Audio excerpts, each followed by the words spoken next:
L'homme a-t-il une âme? Et la femme? Et l'enfant? Le nourrisson?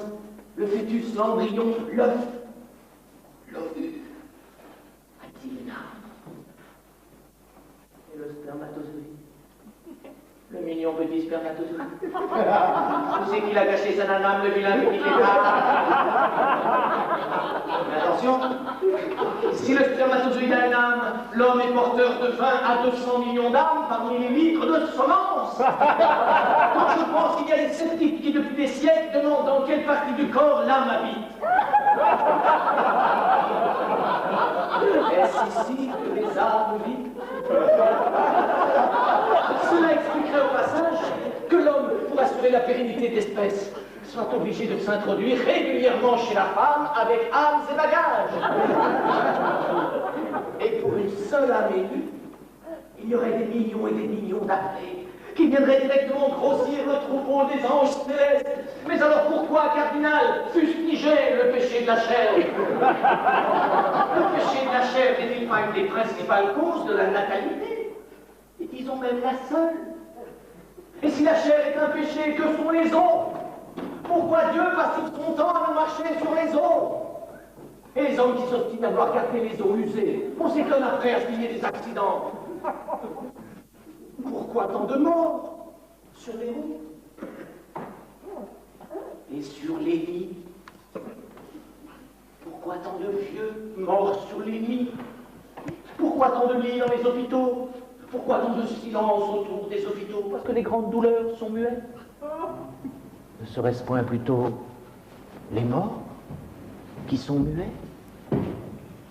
Et nous, qui sommes 5 milliards à planer sur la planète, sans compter les insectes, mais dans une centaine d'années, tout le stock sera entièrement renouvelé.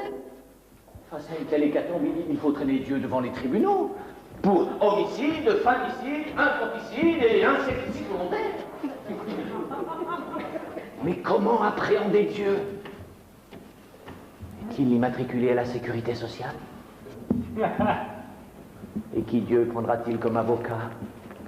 Et Dieu ne fera-t-il pas retomber la faute sur le diable? Et qui sera l'avocat du diable? Et quelle sera la sentence? Peut-on condamner Dieu à perpétuité?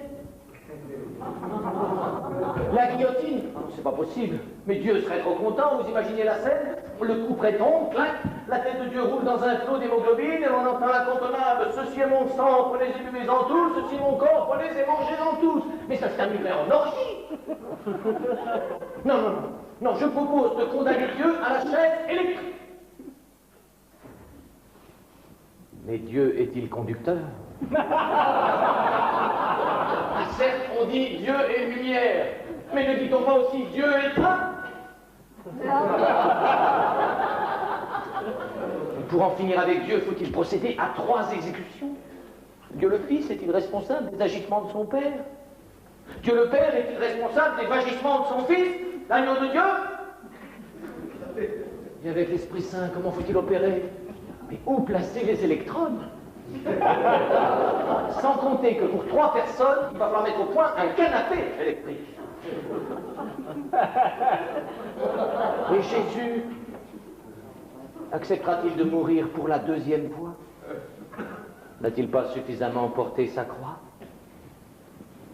Pourra-t-il porter le canapé sur lequel ces 2 commissionnaires seront placés? Et après le Golgotha, mais à quel sommet s'attaquera-t-il? À quelle station descendra-t-il? Madeleine? Saint-Lazare? Fille du calvaire, porte de la chapelle? Et si la foudre s'en mêle comme la première fois, mais on risque un court-circuit généralisé. Brochette d'agneau de Dieu flambée sur le canapé, sur l'entreprise. Jésus passera-t-il à la postérité sous le nouveau nom de Jésus cuit? Nos 3 larrons ressusciteront-ils de leur cendre? Si cette fois-ci Dieu décidait de se réincarner en 3 personnes, lesquelles choisira-t-il? Le meunier, son fils et l'âme? Le bon, la brute et le truand? 3 hommes et un couffin? Et qui sera dans le couffin? Nous refera-t-il le coup du berceau de l'humanité, avec Adam, la côtelette, la pomme et le serpent diabolique? Mettra-t-il de l'arsenic dans le biberon? Et Jacques Chancel dans tout ça?